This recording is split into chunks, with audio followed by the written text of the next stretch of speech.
Page number 20 और श्लोक number है 2, दूसरे अध्याय का।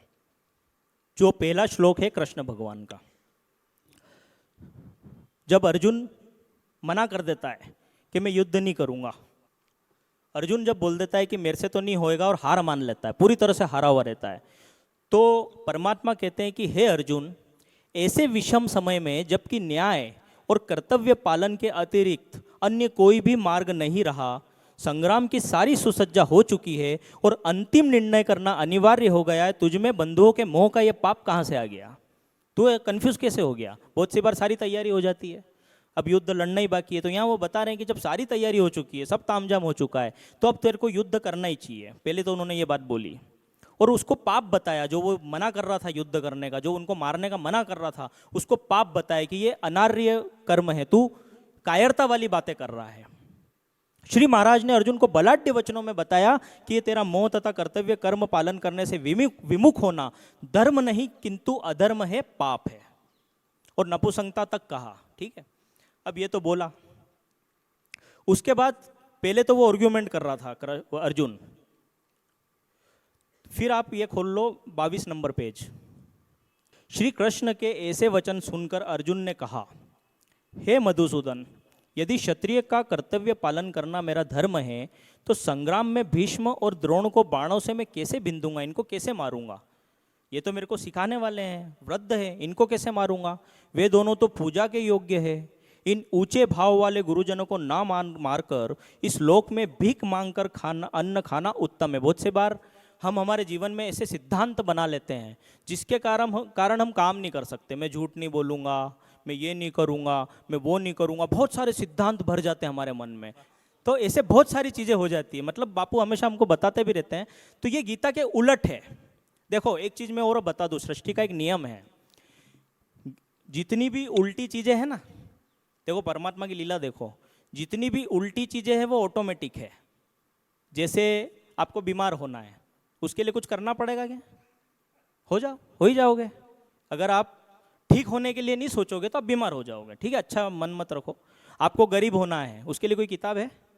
कुछ मत करो, बैठ जाओ, गरीब हो जाओगे। अमीर होने के लिए काम करना पड़ेगा, पैसा कमाना पड़ेगा। अंधेरा करना है, कोई टार्च है अंधेरे की? कोई लाइट ये जला दूंगा तो अंधेरा हो? अंधेरा तो है। उजाला करना है तो करना पड़ेगा। ये सकारात्मक कर्म हमको करने पड़ते हैं। ऐसे ही गीता का उलट जो ज्ञान है वो ऑलरेडी है, हम सबको है। जो गीता का उलट है वो सबको है। ऐसा थोड़ी कि अज्ञानी बनना पड़ेगा, ऐसा है क्या? ऑटोमेटिक है। तो इस सृष्टि का एक ऑटोमेटिक नियम है। देखो नकारात्मकता अपने आप चल रही है, उसके लिए किसी को प्रेरित नहीं करना पड़ता है। सब देखो इस पूरी दुनिया में 5% लोगों के पास उतना पैसा है, मैं दौलत का उदाहरण इसलिए दे रहा हूँ, सफलता में बहुत सारी चीज़ें आती है, पर दौलत का उदाहरण इसलिए दे रहा हूँ कि उससे हम सब अटैच्ड हैं। 5% लोगों के पास इतना पैसा है जितना 95% लोगों के पास नहीं है, अभी भी 5%, और ऐसा हमेशा से है। एक बार एक राजा ने सोचा कि यार ये सबको बराबर बांट देते हैं, ये क्या है यार, 5% लोगों के पास पैसा ने 95% तो स्ट्रगल कर रहे हैं। कोई तो 1000 रुपये कमाने के लिए मेहनत कर रहा है, ने कोई लाख लाख रुपए उड़ा रहा है, उसको कोई फर्क ही नहीं पड़ रहा। 80-80 लाख। एक ने अभी, एक मैंने देखा, एक यूट्यूबर है, उसने मोबाइल खरीदा 64 लाख का, उसका मोबाइल 64 लाख का है। अरे बाप रे, मैं चौंक गया। 64 लाख हमारे पूरे जीवन में कमाना इतनी बड़ी बात है, और उस तो मोबाइल खरीद रहा है 64 लाख का। मांस के टुकड़े हैं उस पर, ये मंगल ग्रह है ना, उसके टुकड़े लगे हुए हैं, ऐसा ऐसा करके आईफोन है उसके पास 64 लाख रुपए का। तो 5% लोगों के पास उतना पैसा है जितना 95 के पास नहीं है। तो राजा ने सोचा सबको बराबर बांट देता हूँ, तो बराबर बांट दिया उसने, सबका पैसा लिया, ले लो, और सबको बराबर बांट दिया। कुछ ही सालों में फिर से वही परिस्थिति हो गई, 5% लोग फिर वहीं पहुंच गए ना, 95 फिर वहीं आ गए। क्यों? क्योंकि जो 95 है ना वो गीता के उलट चल रहे हैं, ऑटोमेटिक, और जो 5 है वो मेहनत कर रहे हैं, वो समझ रहे हैं कि ये भगवान कहना क्या चाह रहे हैं, वो सार को समझने की कोशिश कर रहे हैं। तो बस कहने का मतलब यही है कि ये ऑटोमेटिक है। गीता का जितना उलट ज्ञान है, तो कोई भी धारणा बनाने के पहले गीता को समझना बहुत जरूरी है अपने जीवन में। हम कहीं से भी सुन के कुछ भी धारणा बना लेते हैं, ऐसे ऐसे लोगों की सुन लेते हैं, भले वो कितने भी बड़े पद पे हो, कितना भी बड़ा संत हो, उसने कह दिया शाम को खाना नहीं खाना तो नहीं खाना। किसी ने बोला सत्य बोलना है, जीवन में हमेशा सत्य बोलना चाहिए। सत्य की समझ है क्या? अभी मैं सत्य जान गया हूं मेरा? अभी दुनिया का सबसे बड़ा झूठ एक ही झूठ है जिसके कारण सारी प्रॉब्लम है, एक ही झूठ है, 10 झूठ नहीं है। वो झूठ है कि मैं ये हाड़ मास का पुतला हूँ, ये सबसे बड़ा झूठ है। अब हमने तो मान रखा है बरसों से, तो हम तो झूठे ही हैं। अब कितना भी सच्चा काम कर लो, आप तो ऑलरेडी झूठे हो, फिर आपको क्यों प्रॉब्लम आ रही है? और धर्म क्षेत्र में काम करने में झूठ बोलने में क्या समस्या है? अभी हम प्रचार करते हैं रामशरणम का प्रचार करते हैं, तो मैंने तो एक ही काम करा, मैं भी करता हूँ, तो मैंने बापू की जितनी भी स्पीच है उसको पूरा रग रग में घुसा लिया है। सेम मतलब इनके जो बोलते हैं वही वही बोलता हूँ, और नई चीज़ें भी ले आता हूँ। एक बार एक जगह मुंह से निकल गया कि स्वामी जी महाराज जी बच्चे थे 6 साल के, उन्होंने यूँ करा तो वो फल गिर गए सारे, वो उनको भूख लग रही थी बाप जी को, तो ये नई चीज़ डाल दी मैंने, मेरे मुंह से निकल गया, तो क्या मैंने झूठ बोला? बताओ आप। जैसे बापू बोलते हैं कि ये पूरा के पूरा रामशरणम स्वामी जी महाराज जी यूं करते थे दर्शन होने के पहले, और यहां से उठा के बंबई में रख सकते थे, तो ये झूठ है कि सच है? सत्य है, 110% सत्य है, क्योंकि वो सर्व समर्थ सर्वशक्तिमान गीता में आया है कि मेरे जैसे हो गए हुए मेरे भक्त, तो वो सब कुछ कर सकते। तुम जो बोल नहीं सकते वो भी कर सकते, वो तो षष्ठी बना लेते अपनी, वो सब कुछ कर सकते थे। तो इसलिए राम नाम का प्रचार करने में मुझे कोई झिझक नहीं होती है, बिल्कुल भी झिझक नहीं है। मेरे को तो मार धाड़ के कैसे भी इनको यहाँ लाना है, क्योंकि मुझे पता है कि बीज तो राम नाम का अंदर जाएगा तो वो वृक्ष बन जाएगा। तो राम नाम लाना है अपने को, तो क्या करना, तो अपने को क्या प्रॉब्लम है?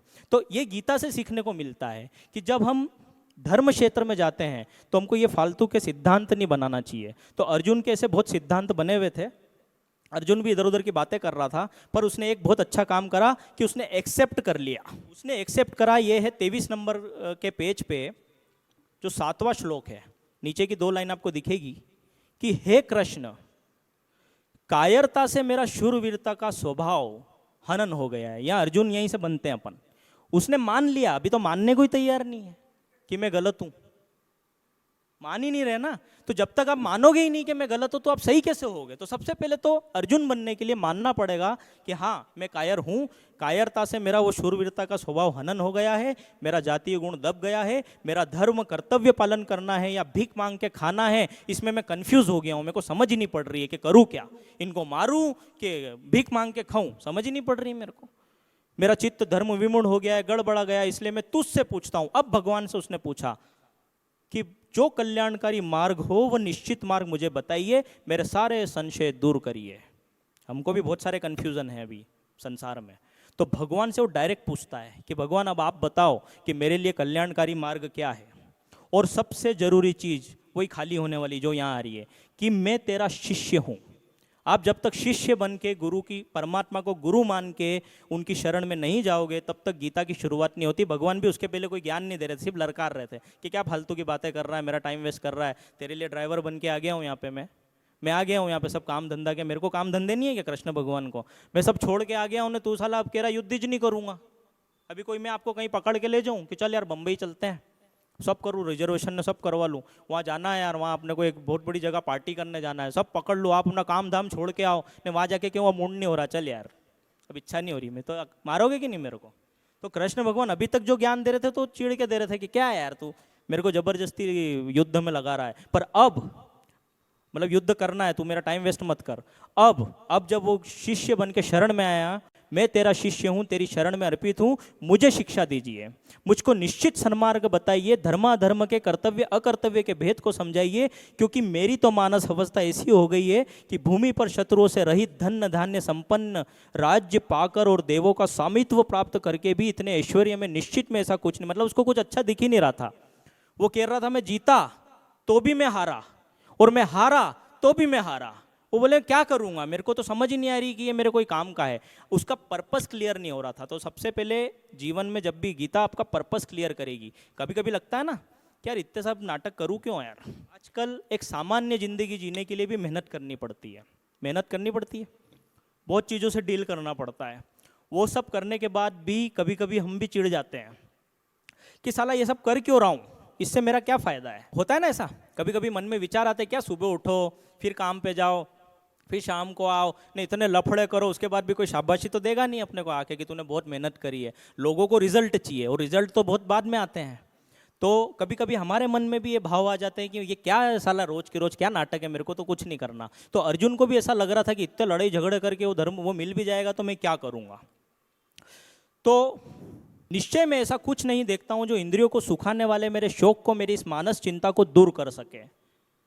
फिर संजय बोल रहा है कि संजय ने कहा, है राजन, शत्रु को जीतने वाला निरालसी अर्जुन अपनी अवस्था वर्णन करने के अनंतर भगवान के चरण में जाके अपना आप समर्पण करने के पश्चात ऐसे वाक्य, मतलब सब समर्पित कर दिया है उसने परमात्मा को, और फिर वो श्री कृष्ण को बोला कि मैं युद्ध नहीं करूंगा, फिर मौन हो गया, अब बैठ गया है वो। अब भगवान ने उसकी दशा देखी और भगवान मुस्कुराए। ठीक है, तो इसको अपन अब यहीं ख़त्म करते हैं, क्योंकि बहुत सारी चीज़ें हैं, अगली सभा भी है अपनी। तो राम राम सबको।